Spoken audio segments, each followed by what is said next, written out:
And so we start with relevant operational definitions. So, pag sinabi mo addiction, yung tao, nagde-develop siya ng uncontrollable urge to take the drug regardless of the consequences. No? So, hindi man niya makontrol yung urge na yun to use or take the drug. No? And this has nothing to do with educational attainment. Kaya ang drug addiction, wala namang pinipiling social class yan. No?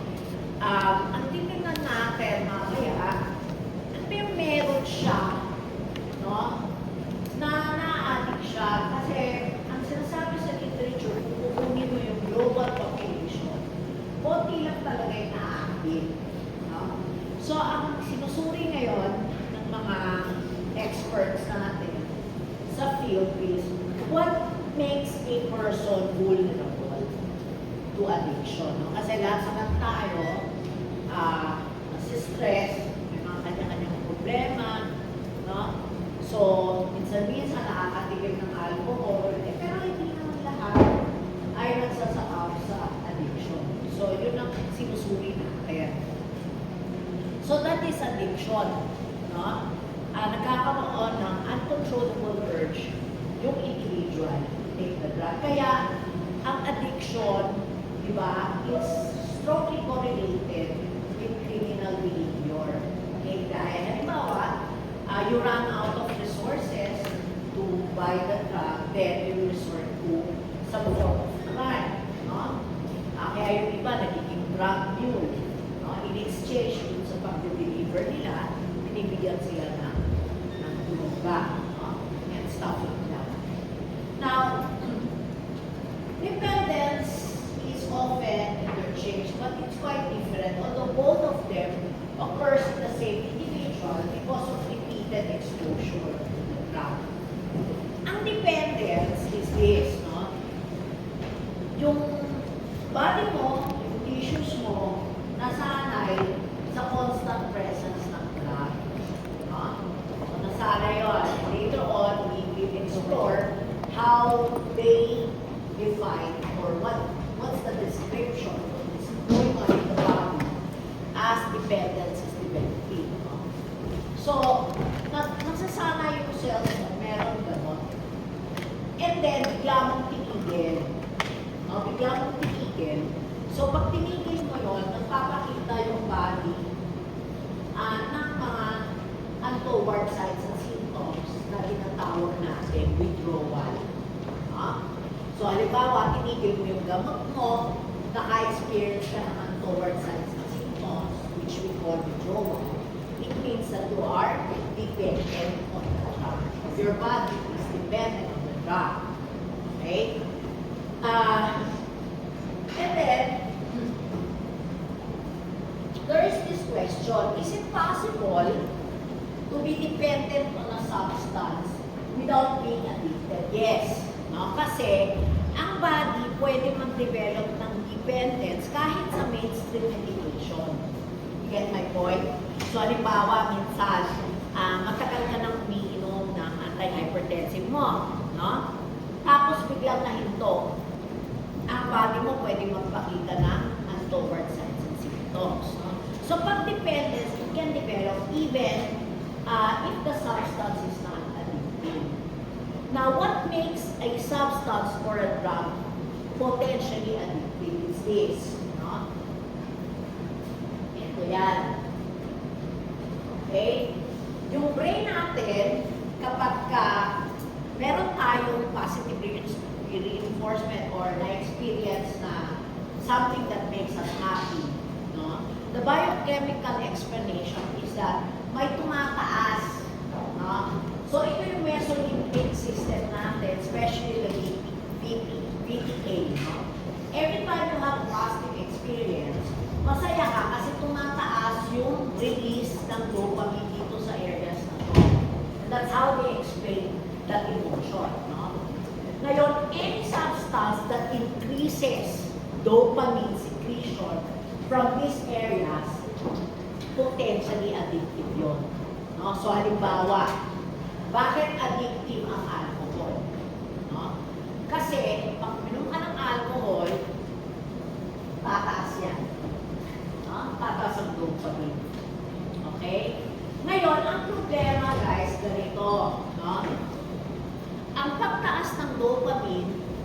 galing sa mga droga ay napakataas compared to your other experiences. Halimbawa, naregaluhan ka ng ano, no? Ng isang magandang regalo. Ano ka, masaya ka. So, tataas ang dopamine mo. Pero pag uminom ka ng gamot na potentially addictive, yung pagtaas ng dopamine mo is mas lalo. Kaya ang description is not just ordinary happiness. They use the term euphoria. No, yung euphoria, super saya. Ganon, no?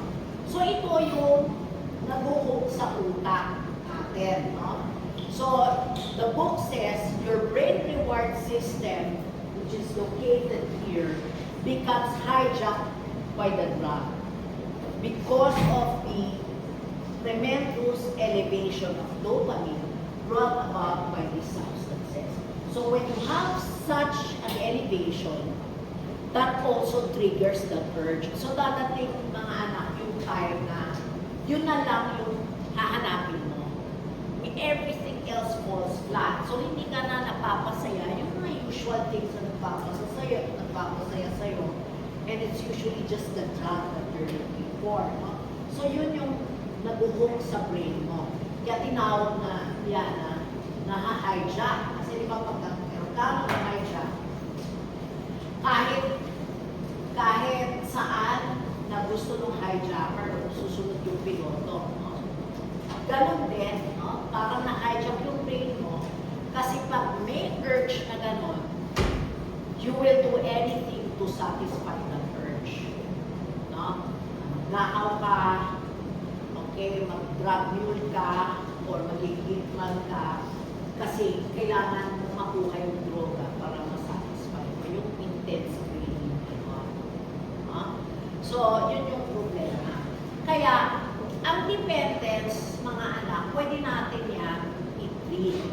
No? Symptomatic. Halimbawa, ang withdrawal symptoms natin ay seizures. No? So, bibigyan natin ng anti-seizures. No? Nausea and vomiting, bibigyan mo ng anti-emetics, etc. Severe headache, bibigyan mo ng pain reliever. So, in terms of treatment, mas madali nating address ang withdrawal symptoms ng isang dependent na tao kesa addiction. Kasi ang addiction, ang hirap i-extinguish ng urge na yun. So, marami tayong nilabas sa market na anti-craving agent in the hope that that agent can extinguish that urge, no, to take the substance. Pero ang success rate is very low. So, ibig sabihin, it may work for some, but for some hindi. No? Kaya ang best option is the pharmacologic intervention plus some form of counseling. You know, yung cognitive behavioral therapy. Okay? And then, ang success rates, hindi ganun ka-successful. So, makikita nyo, maraming mga drug addicts labas-masok sa rehab. No? Ano ang nagiging cause ng relapse? Yung urge. No? Hindi nila nalabanan. Kaya you have heard of the term once an alcoholic or is an alcoholic. No? Kasi they're referring to the urge. No? So, halimbawa, galing na ako sa rehab, no? Alcoholic ako, mamaya, susubok na naman yung urge. Pag hindi malakas yung character ko, bibigay ako. You get my point? So, ang tinuturo natin sa rehab, makikita rin pag nagpunta kayo sa rehab centers, maraming crafting, may gardening, sports, mga ganyan, ano? Kasi tuturuan sila ng mga activities that will divert their mind when the urge leads them. Para hindi sila bumigay, no? So, halimbawa, may urge kang ganyan, kailangan meron akong gagawin para yung utak ko ay maalis doon. No? At hindi ako bumigay. And so, you will imagine why the failure rate is considerable. Kasi depende sa how you build the character. No? Kung paano ka-effective yung naging rehab sa kanya. Kasi kung mahina siya, probably sa kanya. Kaya babalik na natin sa kanya. Kaya alam nyo, marami dun sa rehab centers, ayaw umalis. No? O kaya, uwi uwi lang sandali, mamaya magre-request. Doon na lang ako sa rehab. No? Kaya marami sa kanila yung mga nagtatrabaho doon sa rehab center. Ano yun? Mga former addicts. Parang ayaw na nila ma-integrate sa dati nilang life. So they want the peace and control that they have in the rehab center. Kaya makikita nyo, napakahirap gamutin. And we look at this, no, based on my explanation a while ago, na may nangyayari sa brain, no? We have to look at addiction as a disease. No? And so we have to try and treat that. But as you will discover, addiction is very difficult to treat. So, anong job natin? Primary job nyo as future doctors is prevention. No? Better prevent na lang. So we have to educate our public, no, to avoid these agents. No? Kasi mas mahirap no? Pag nagkaroon ng addiction, ang hirap hindi. Okay? Tapos sa Pilipinas, very limited naman ang government resources. So makikita nyo yung mga rehab centers ng government, talagang limited resources. No? Okay. So, ito yun, no? Anything, any substance that raises dopamine secretion from these areas, especially the DPA, so we call it the mesolimbic pathways, will be potentially addictive. Okay? Kaya, yung mga drugs of abuse ay kinlassify natin based on how, or the mechanism by which it raises dopamine. For example, talk about morphine. Anong prototypical example ng opioids pala, morphine yan. And then heroin. Ang morphine, ginagamit pa rin natin yan sa medicine, di ba? For control of severe pain, di ba? Of post-operative pain, or cancer pain. A lot of your anesthetics are actually opioid-based. So some of our high level anesthetics are actually opioid-based. But there is a prototype that is really an illicit opioid. That's your heroin. Okay, heroin is a street drug. We don't use that for medicine. Okay, talagang ano yan, bawal yan. And it's even more potent, no, than morphine. So yan yung mga potent new agonists, morphine, no, some of the synthetic anesthetics, I will finish. And then heroin. Ang heroin, isa sa mga delikatong drugs kasi, ano yan it's administered parenterally. Okay? So it also carries the risk of middle-borne diseases like HEPA, and HIV. Kasi iba, pag bangag-bangag ka, hindi mo na distinguish kung nagamit na ba yung syringe na yun di ba? Basta mo lang isasaksak, nasaksak pala nung kaano mo, ka-session mo to, siya may HIV pala siya, may HEPA pala siya. So yun yung risk dyan, Kaya usually guys, pagka ang drug user ay nag-a-administer na parenteral, they call that hardcore addiction. Kasi ibig sabihin nag-escalate ka. Usually nag-escalate ka. Ihidep, di ba? Or oral, ihidep. Mag-escalate yung habit mo.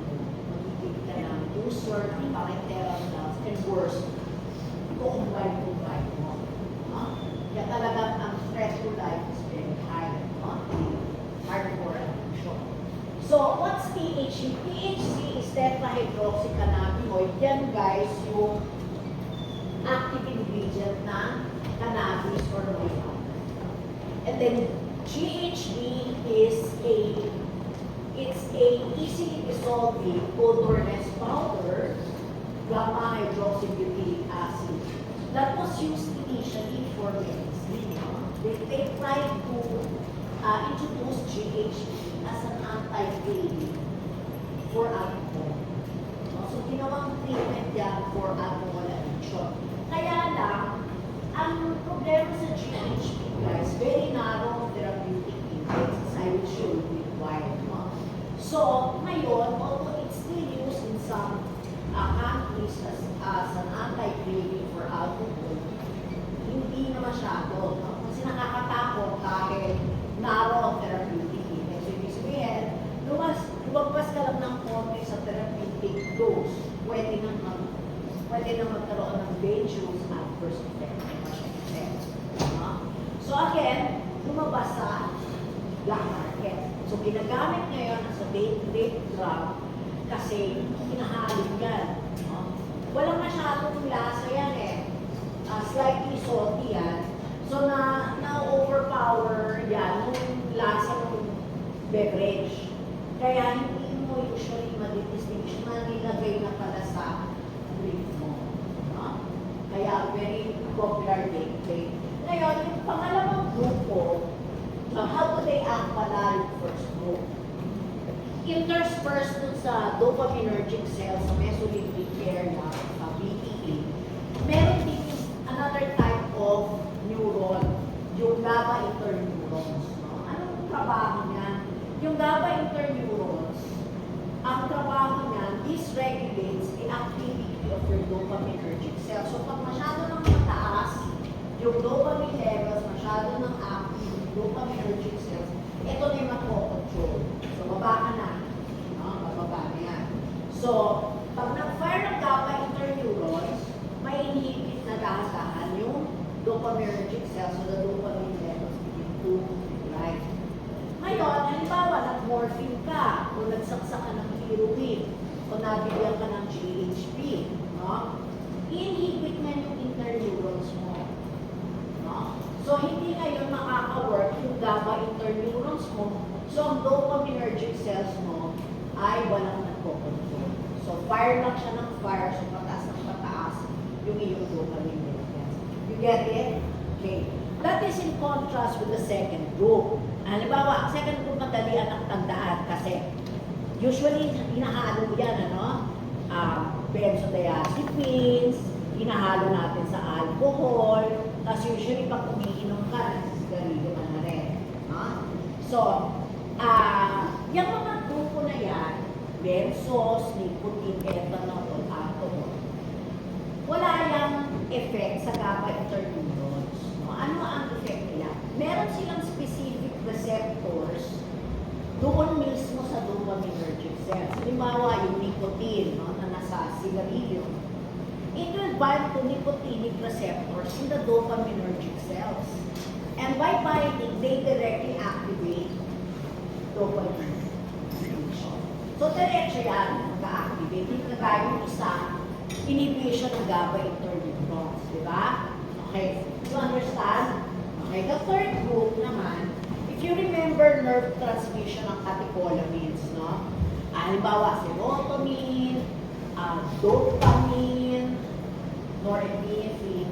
Diba, pag tinapon niya ng presynaptic cell, after a while, may mga transporters, no, that are specific. For example, for dopamine, what's a transporter? Dopamine transporter.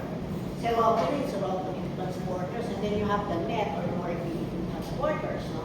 So what do? They pick up the catecholamines in the synapse and bring them back to the cell of origin.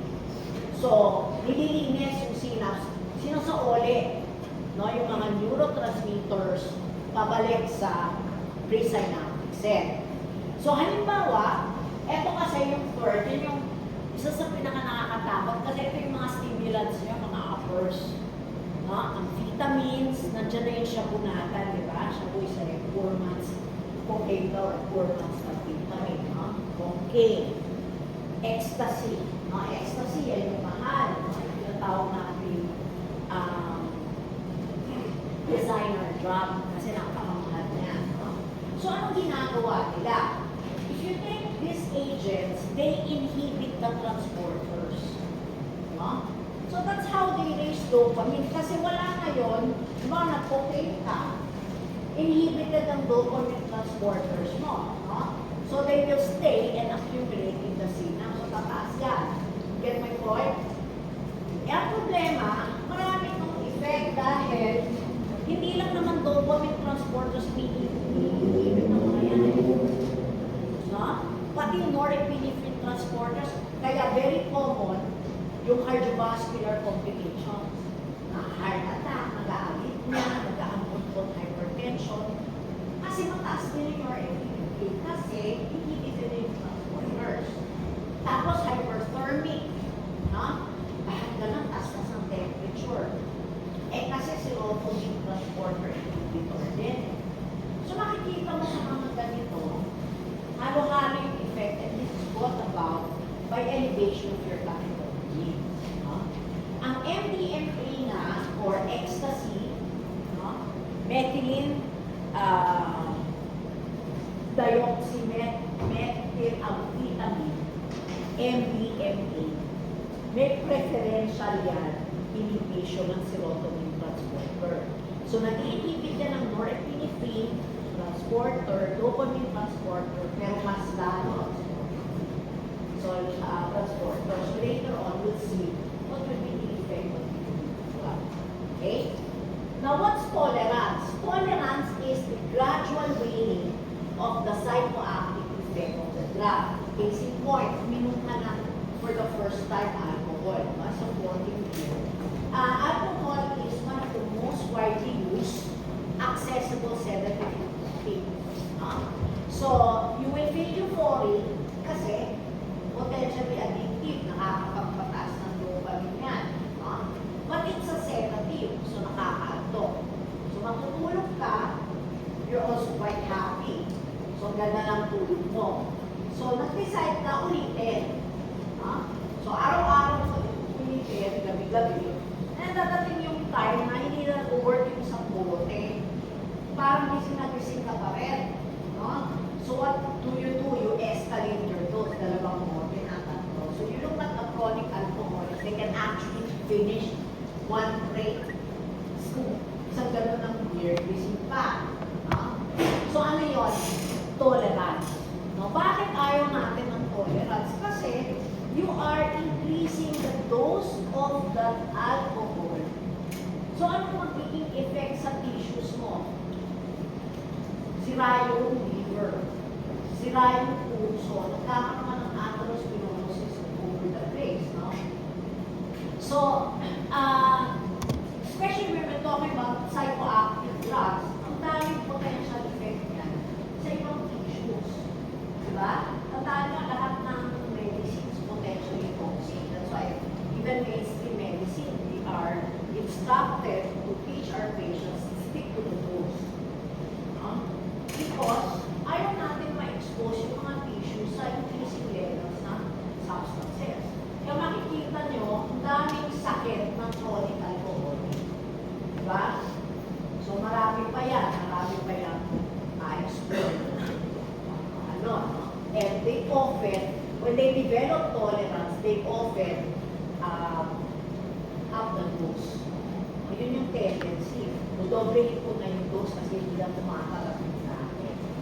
Okay, now, in this slide is the withdrawal symptoms of an opioid dependent. So, pag matagal na gumagamit, chronic user ng opioid, you will presume na dependent yan. So, ito ang isa sa pinaka-grabe withdrawal symptoms. Kaya ito rin yung pinaka-karaniwan. Grabe in the sense na pinakamaraming symptoms ang mararamdaman niya. No? Now, when I was a student, ang view nito is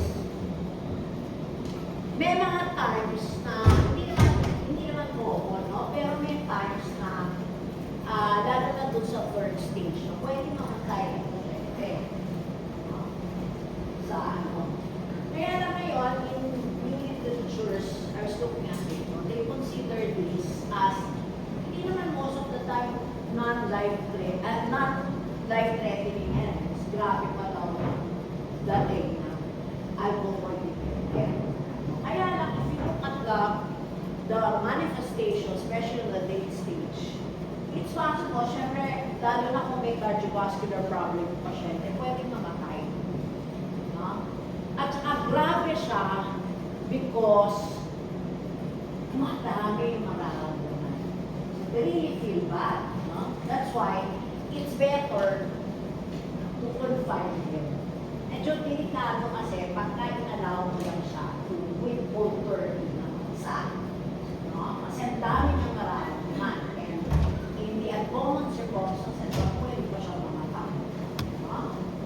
So later on, I'll show you that. So ang ginagawa, pag alam mo opioid dependent, and you're anticipating severe withdrawal symptoms when there's sudden discontinuation, you have to confine the patient so that hindi siya mahirapan sa withdrawal.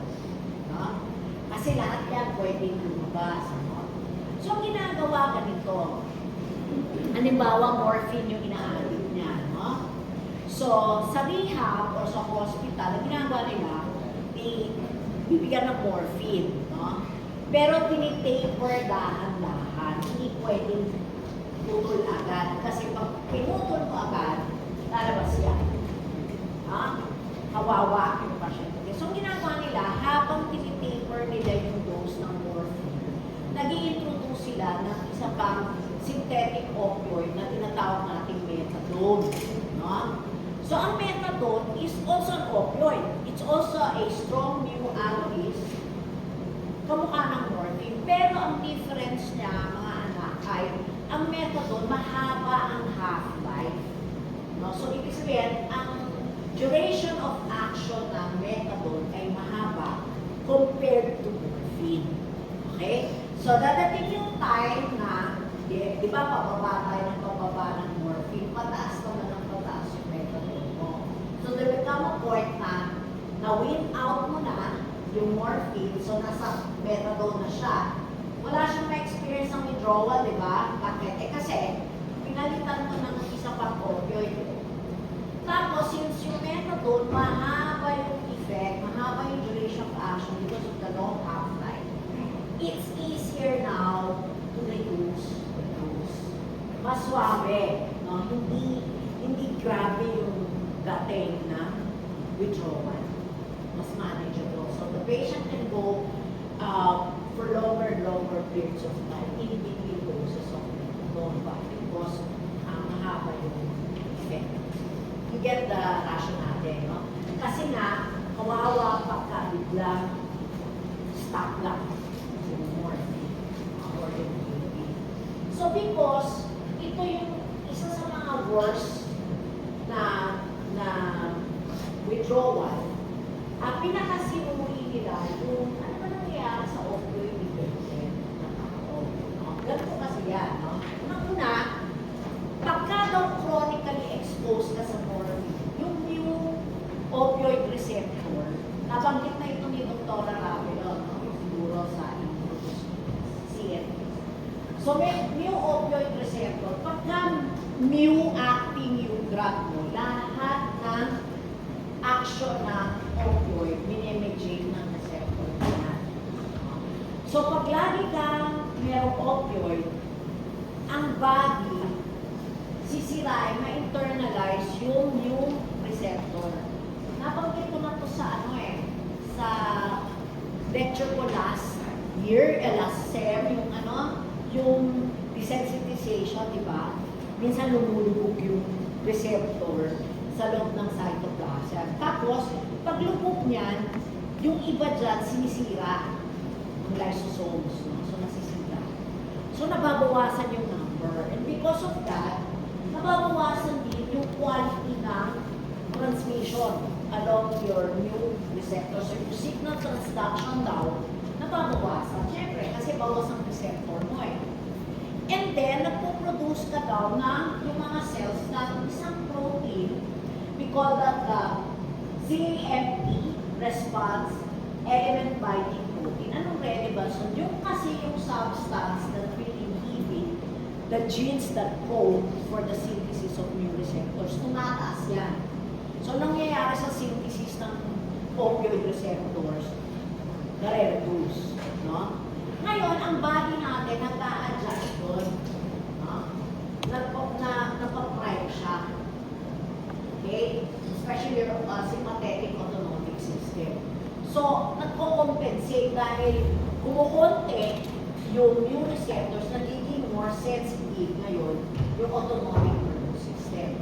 Kasi nagko-compensate compensate siya dahil bawas na yung receptors nyo. No? So, pero habang may opioid dyan, hindi natin mararamdaman yung compensation nyo ng simpa. Pero pag tinigil mo yan, no, hininto mo yung opioid, biglang mag-shoot up ang norepinephrine. Kasi remember, na hypersensitize as a compensatory mechanism yung norepinephrine cells mo, no? yung sympathetic. So, tinanggal mo yung opioid, tataas yung norepinephrine. Kaya, that is correlated to the symptoms of opioid withdrawal. Nausea, vomiting, irritability, insomnia, abdominal cramps. Bakit? Biglang biglang nagtapo ng napakaraming norepinephrine. No? So, yun yung explanation. So, kaya anong rationale? Dahan-dahan. No? Dahan-dahan ang pag-wind off mo para hindi bumuga yung norepinephrine sa system. That's the rationale why mas maganda na sa ospital. Kasi napakaraming papangit na symptoms na isang opioid dependent. Makikita natin mamaya, yung iba, kahit yung mga, MDMA, ecstasy natin, konti na ang symptoms, pero that doesn't mean na hindi grabe, ha? Okay, for example, aggression lang or depression, kung kukumpara mo sa dami ng symptoms, syempre, mas marami pa ng opioid, no? Pero, pwedeng grabe yung depression. Kaya severe din yun. Kahit mas konti ang withdrawal symptoms nito, ang intensity mas hindi. No? So, ano yan? Individualize yung manifestations. So, okay. Ito lang, tingnan lang natin ito. Nakita ko lang ito sa internet. No? So, case in point, tingnan natin yung benzodiazepines. Halimbawa, ito. Okay? So, ikaw ay habitual user ng, let's say for example, alprazolam, no? Or diazepam. Okay? Lagi kang iinom yan. As, for example, as an anxiolytic. Okay. Then you suddenly stop. Hininto mo.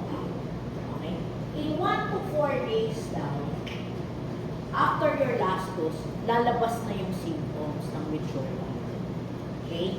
And you will experience the peak symptoms, pinakamatindi yung withdrawal symptoms ng benzodiazepine dependent for 2 weeks. So, 2 linggo magdudusa yan. No? And then, pagkatapos nun, bugo pa. Wala. Pero, may mga residuals. Okay? Kung ano yung residuals, iba-iba yan. Yung iba, develop talaga sila ng irritable, no? Nag-headache. But that residual symptom can last you for a long time. Minsan, taon ang bibilangin bago wala. So, hirap, no? Hirap kasi akala mo, after 2 weeks, gagaling ka na. Pero may mga residuals na will stick with you for a long time. No? So, ang withdrawal, iba-iba ang presentation. Depende sa droga na ginagamit. No? So, iba-iba yan. Pero, lahat ng focus ng dependence at lahat ng papakita ng untoward symptoms, pagbigla kasi dependence yan. No? Although the mechanism of dependence has not been well explored for the other substances. Yung opioid lang talagang alam pa natin. No? But I suppose it also has to do with the receptor maladaptation. Kasi laging nasanay na laging meron gamot. Okay. Now, tingnan niyo yung kaliwa. Di ba sabi natin, all potentially addictive drugs will raise what neurotransmitter? Dopamine, di ba? In the mesolimbic area, especially the VDP. Now, there are other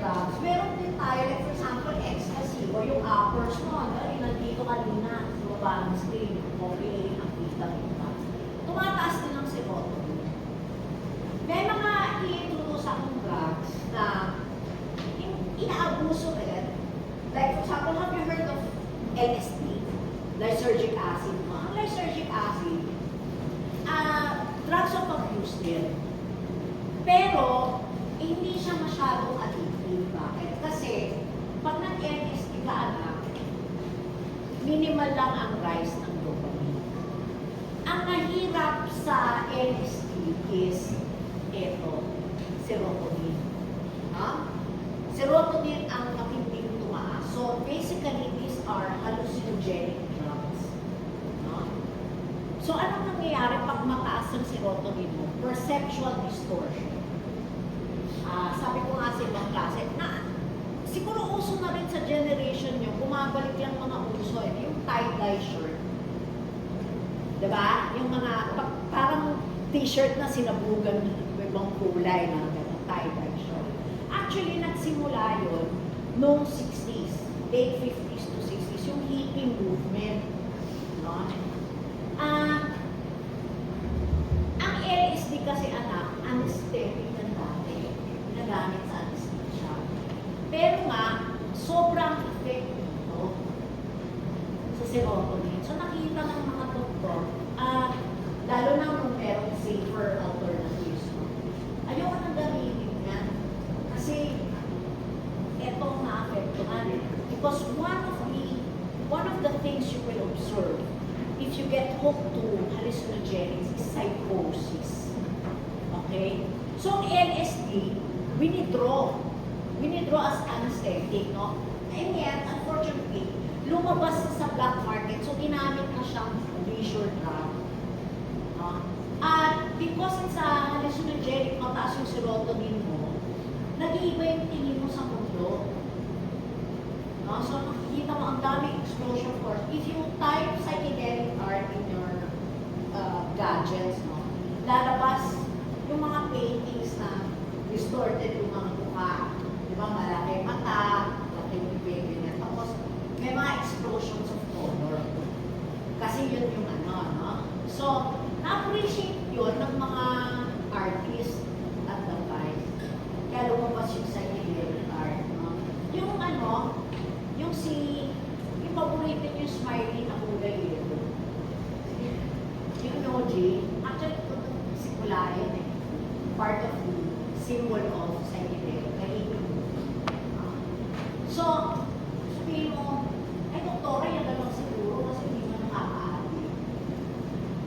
It's true, kasi hindi naman mataas masyadong dopamine eh. No? Konti lang. Pero matakot ka dito sa effects sa serotonin mo, serotonergic pathways mo. Kasi, pag grabe yan, ito pang aabutin mo. Skills, no? So, pipili ka lang, ating trabaho, ito pa ka. Skills, no? So, either way is not a good choice. Okay? Parang gano'n, ano? Kasi nga perceptual. Lalo na yung mga MDMA natin, mga ecstasy, kasi parehas yan. Parehas na nakakaas, no? So, nakita nyo matitindi ang psychoactive effect ng mga drogang ito. So, eto ngayon yung overview ng nangyayari, no? Sa isang tao, that's a hobby sa epekto ng mga droga na yan. So, you have ito yung sinasabi, yung yellow panel, that's the urge, no? Karoon ka ng urge, hindi mo makontrol. Walang kinalaman sa pinag-aralan mo. No? So, kahit well-educated ka, kahit konti lang pinag-aralan mo, you might have that vulnerability. So, you develop that urge. And that's coupled with maladaptive and destructive behavior. Crime. Bakit? Kasi, susundin mo yung urge, no? So, wala ka ng pera, nabenta mo na lahat ng appliances mo, magnanakaw ka. Kasi you have to follow the urge. And then, ito yung reason why we look at it now as an organic disease. Because something really goes wrong. No? Doon sa mga wiring ng brain mo. And ito, hinahanap pa lang natin yun. No? Kaya mas maganda, iwas na lang eh. Kasi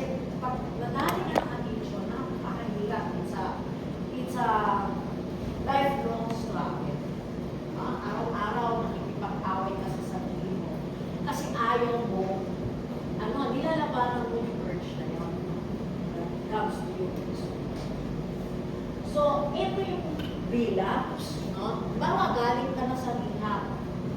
Pero na-expose ka na naman sa stress. Relapse ka, di ba? Ayan na naman yung problema sa bahay. Problema sa asawa, problema sa anak, problema sa grades. No? Balik ka kasi ng medical school. Hindi, ayan na naman ang stress. Relapse. No? Sense with you. Hindi pala naitapon ni Mother yung mga yung foil at yung balot na siya mo. No? Nakita mo na naman yung mga paraphernalia mo, yung mga, hindi ba very common yan, yung mga nagpipit ng sigarilyo. Diba? Nakita mo, ay, ano mo na sa basuhan niya, yung kayo bakal ng sigarilyo. So, yun. Very common yung bote ng alcohol, bote ng beer, hindi pala naitapon. Ano? O kaya bumalik ka sa neighborhood nyo, nakita mo na naman yung mga kainuman doon. So, yun yan. No? Sensitive. And then, drug exposure. You attended a wedding, recovering alcoholic ka, pinilit ka ng pinilit, uminom to toast the bride and groom. Sasabihin sa'yo, konti lang naman yan eh. Konti lang. Wala kasing threshold, guys. No? Any amount can trigger a relapse. So, hindi mo pwedeng sabihin na nagpapulit ako, siguro sige lang, naman ako ulit. Hindi eh. Hindi mo masasabi. No?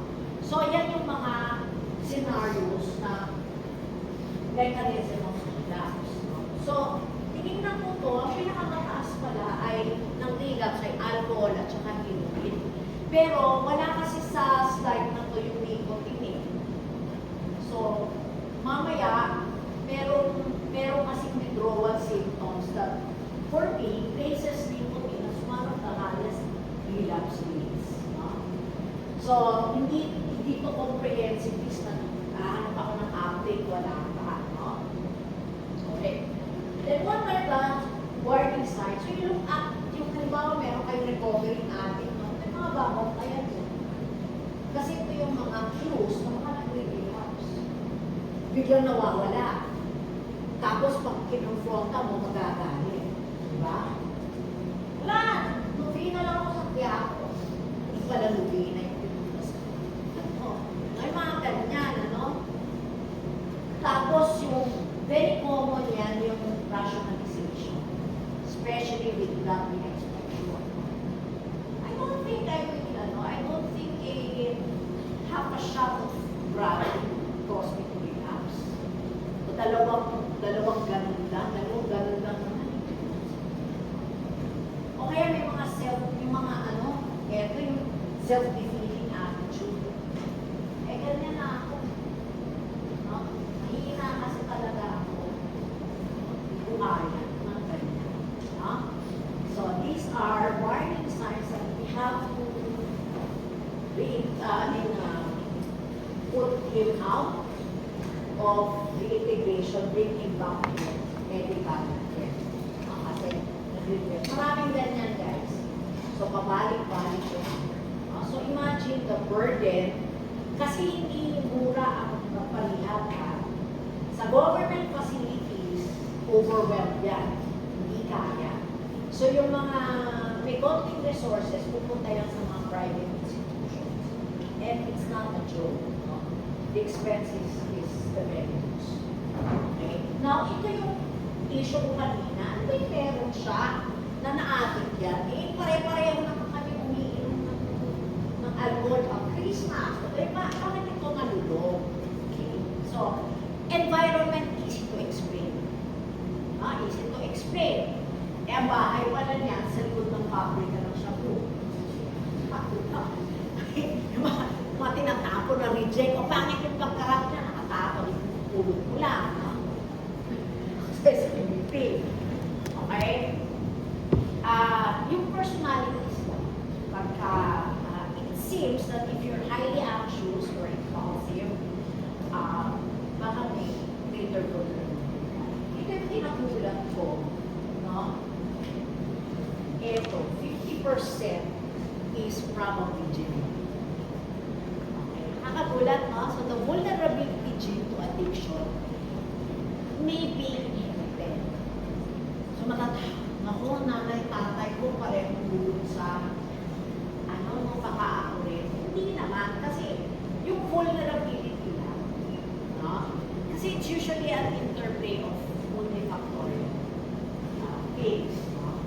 But it's good to know that we inherited the vulnerability gene kasi pwede mo ngayon maiwasan, no? Knowing that you have that risk factor. Siguro yun yung use nitong table. There's a table, meron na sa notes nyo, no? So I will ask forgiveness for a very crowded slide. But if you have your notes, on the right is relative risk of addiction. No? So it tells you, it's a number from 1 to 5. It tells you the likelihood of addiction and dependence. So for example, if you look at the uppers here, ang ecstasy question mark pa yan, pero pagpalagay nyo na 5 din yan.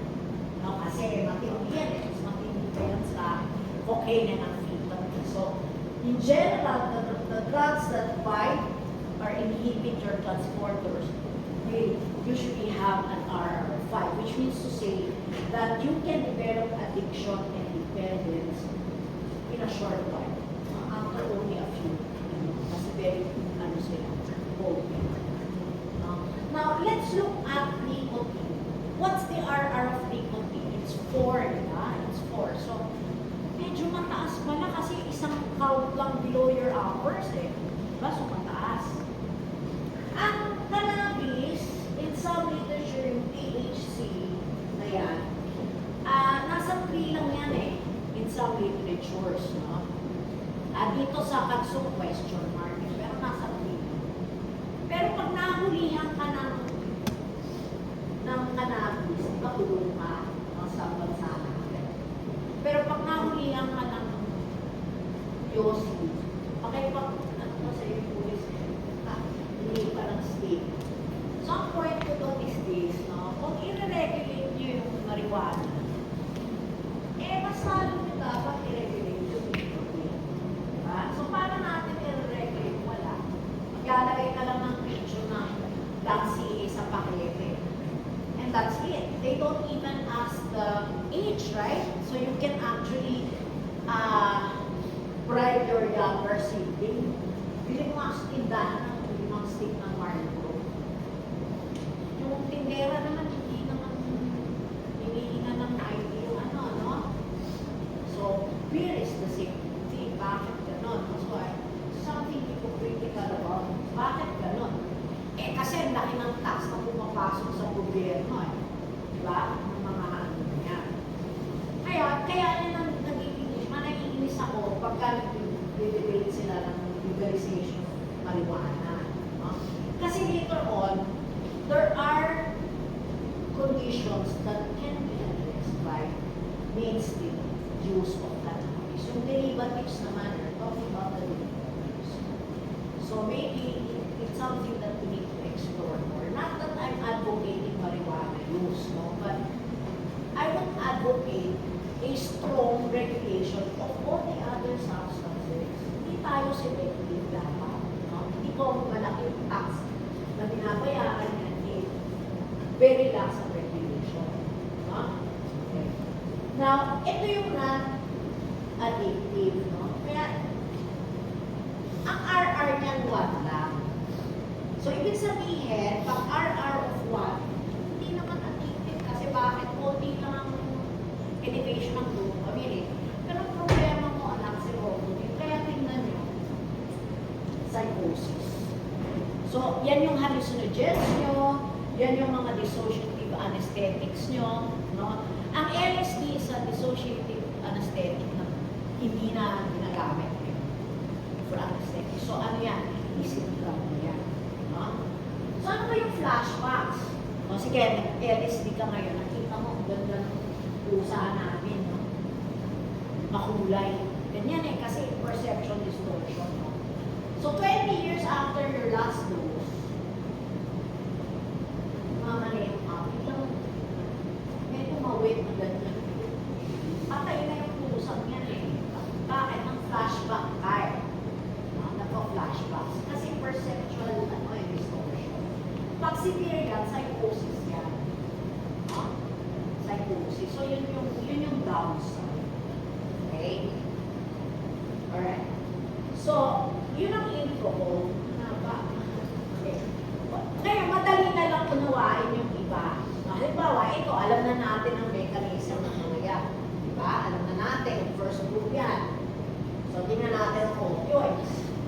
Ang prototypical natural occurring morphine. The rest are synthetic. So, sa listahan dyan sa slides, yung mga nakikita nyo yan sa anesthesia.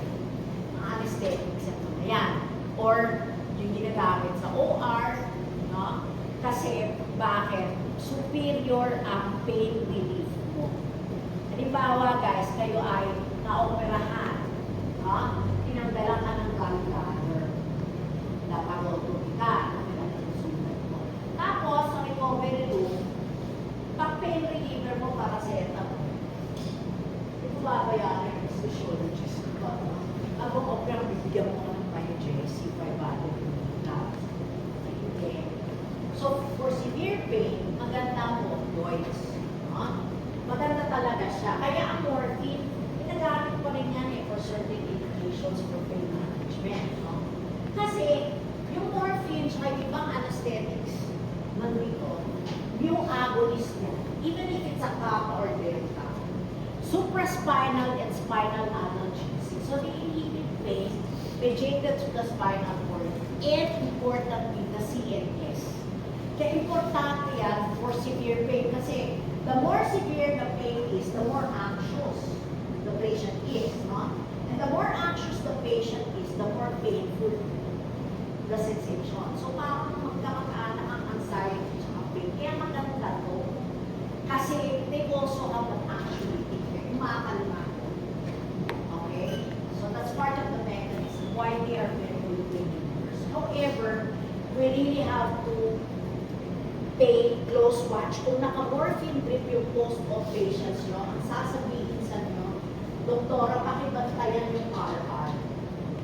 Kasi one of the most common reasons why you die of an morphine or opioid overdose is respiratory insufficiency. No? So pagka ang post-op nyo, alam nyo naka-morphine drip, kailangan yung RR ha, pag 14 or less yan, you refer to your resident. No? Or the physician ng duty. Kasi dapat ibaba. No? Ibaba mo yung kasi respiratory depression, you might have to give a reversal agent. Euphoric ka, di ba?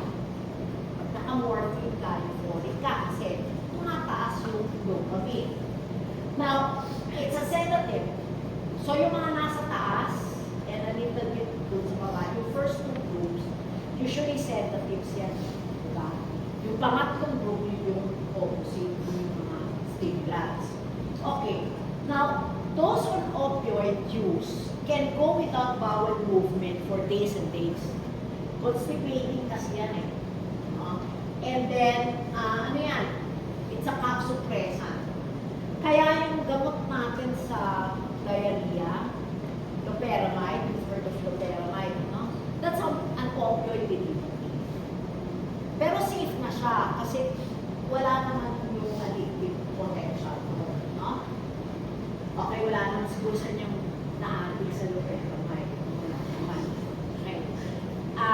Yun ang tinira, yung decrease in peristaltic movement. Yung mga cough syrup, may mga cough syrup dati na codeine-based.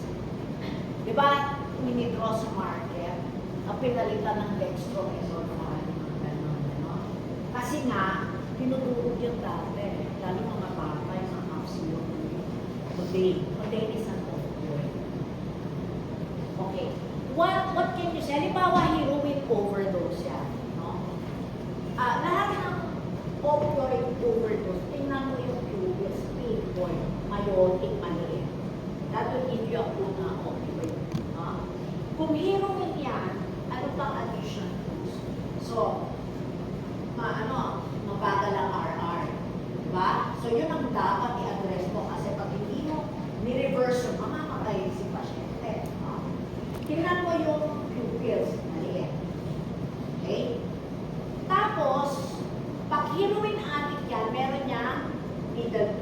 dito. Tapos they elicit a weird vinegar smell.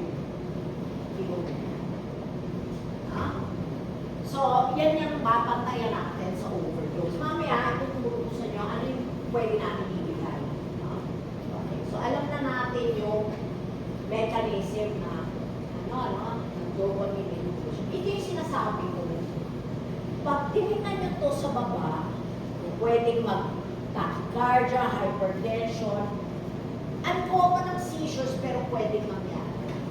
Pwedeng mangyari. Mas common yan sa alcohol withdrawal.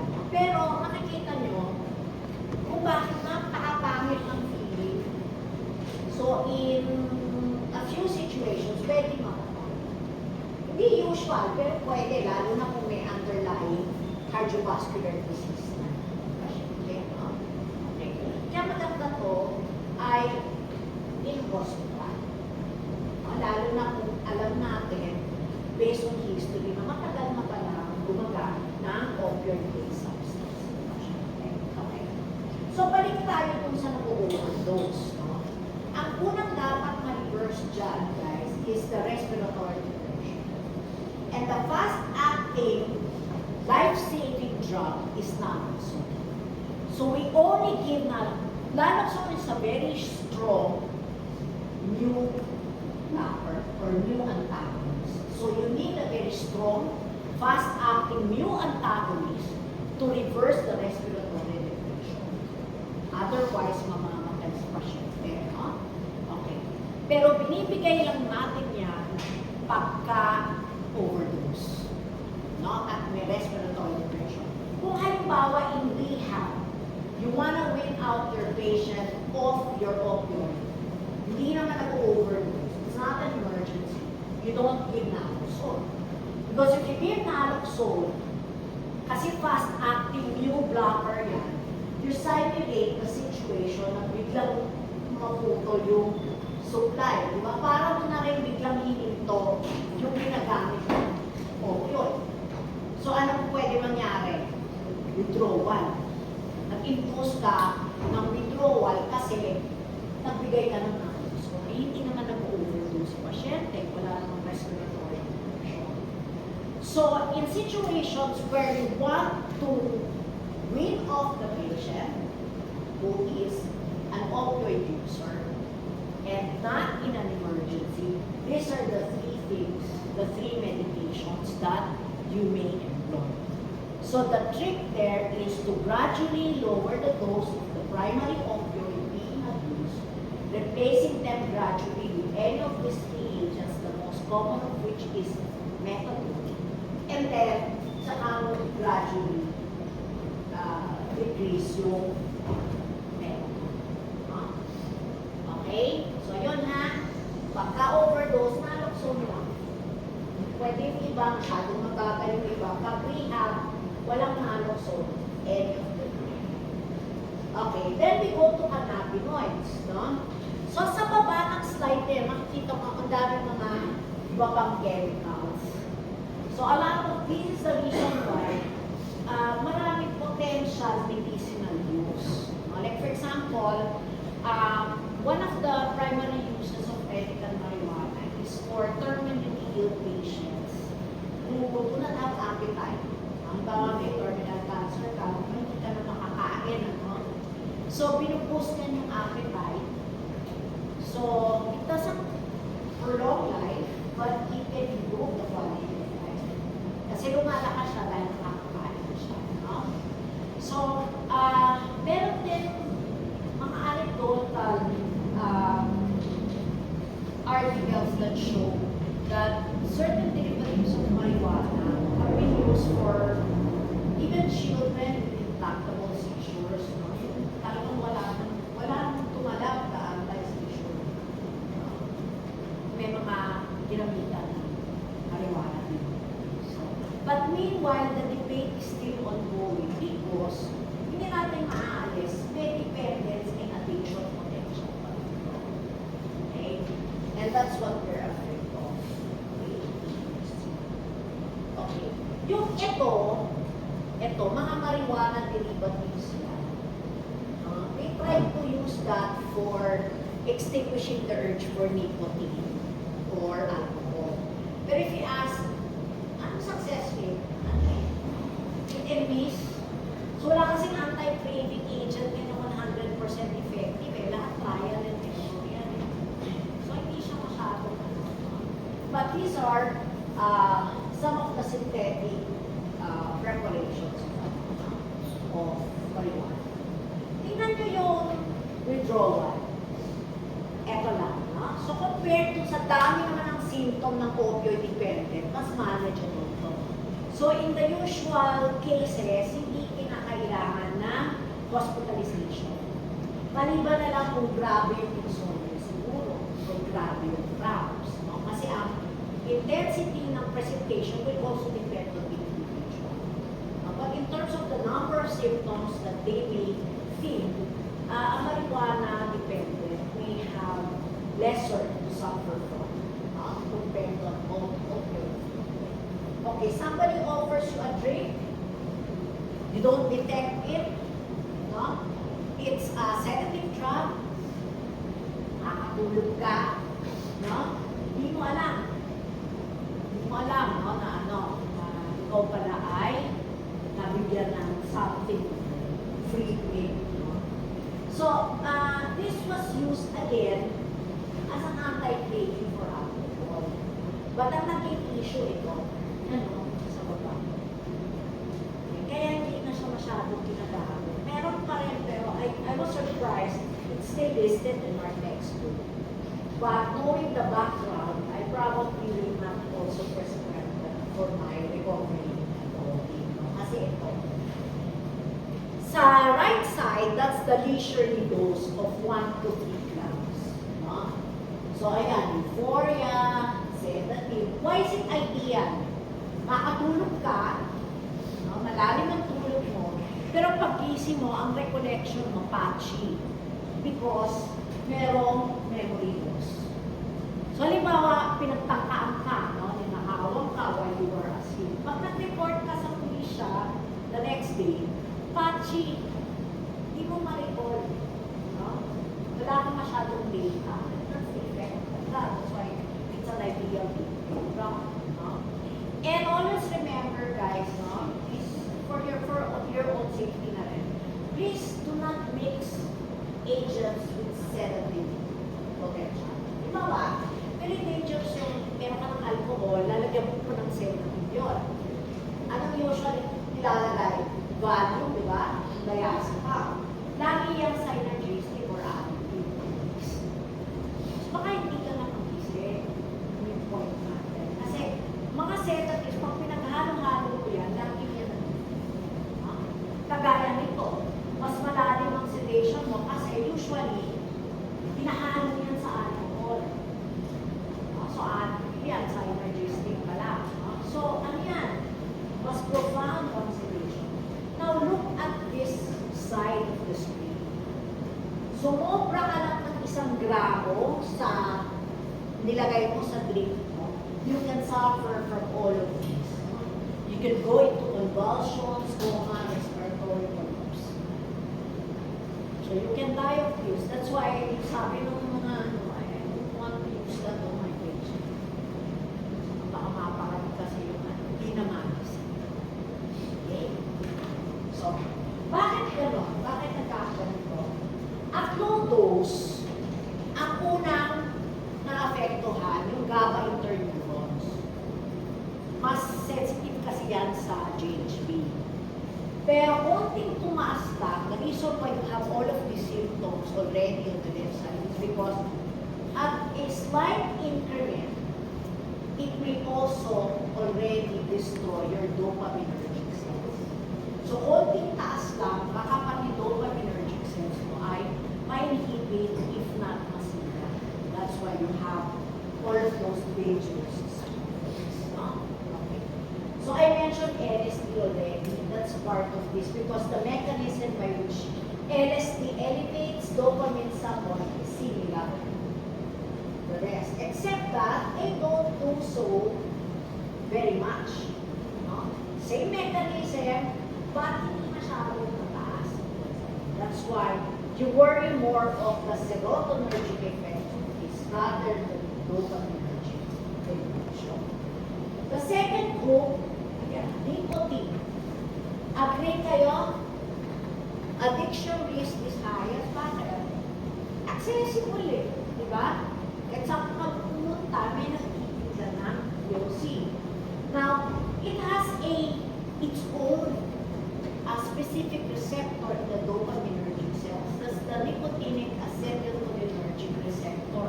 Meron yan sa dopamine cells. So, kakabit dyan ng nicotine, yung dopaminergic cells ay diretso mag-fire. Nakatalino daw. Try it on Thursday night. See if it affects your shifting results. Kasi ito, ano ba ang minemediate ng nicotinic receptor? Cognitive function. But is it worth it? No. Because this is one of the most potent carcinogens that we have. Okay? And studies have shown it's not really how much. Some people are so vulnerable that they develop cancer cells even with a few exposures. Diba? Wala nang threshold yata eh. Hindi pwedeng, pagka ikaw eh, more than 2 pack years, tsaka ka magde-develop ng cancer. Hindi eh. No? Hindi. Kaya ngayong passive smoker, sila mga yung mas lalo. Dahil hindi ko sa exposure. Okay, the RR is pretty high, it's 4. And look guys, this is the withdrawal symptoms. Kung titignan mo, ay hindi naman kasing lala ng opioid. Diba? Pero, may mga individuals na grabe yung tama. Halimbawa, grabe yung headache. And it can affect work performance pag bigla kang nag-withdraw. And this is the most troublesome, the last there, which is intense nicotine craving. Now, all of these symptoms may come out 30 minutes after your last stay. That's why it's very hard to quit. No? Kasi, halimbawa you're trying to quit, in 30 minutes after your last day, ayan na yung headache, masulit ka na. And then you have that intense craving to light another stick. That's why it's very hard to quit smoking. You really have to motivate your patients very well. Kaya nga, support system. Okay, so yan yung problema sa nicotine. So pwede natin bigay. Meron kang anti-craving na. May mga tinatry, pero again, if you ask me the success rates, wala naman 100%. You will encounter bupropion. Bupropion is an antidepressant, but it also appears to have an anti-craving for nicotine. So it's a good option if you have a depressed patient who's also a chronic smoker.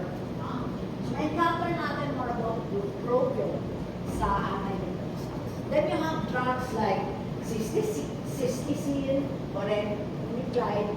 This may also be used, but again, wala masyadong modest yung effect. So, ibig sabihin, trial and error of the patient. Pwedeng mag-work sa kanya, pwedeng hindi. Now, alam niyo ba, diba? Meron ako sa Pilipinas. Diba yung mga gum? Okay, ano ang rationale nito?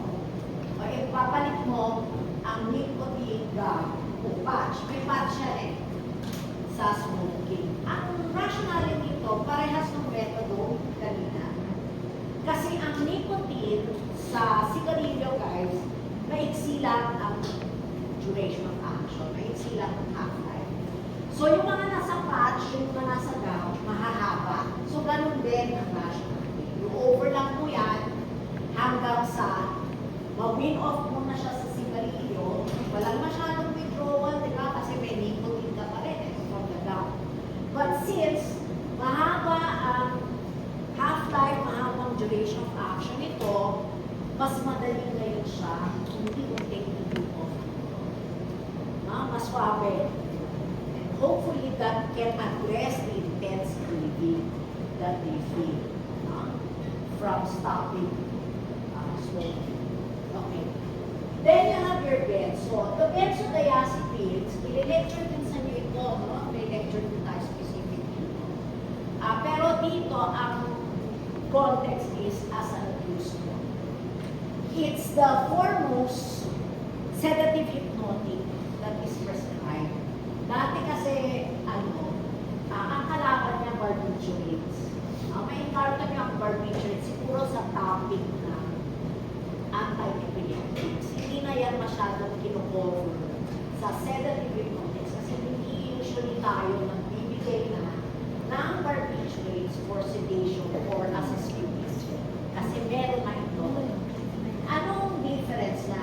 Ang safety profile kasi ng benzodiazepine mas maganda kesa barbiturates kasi mas madaling mag-induce ng coma and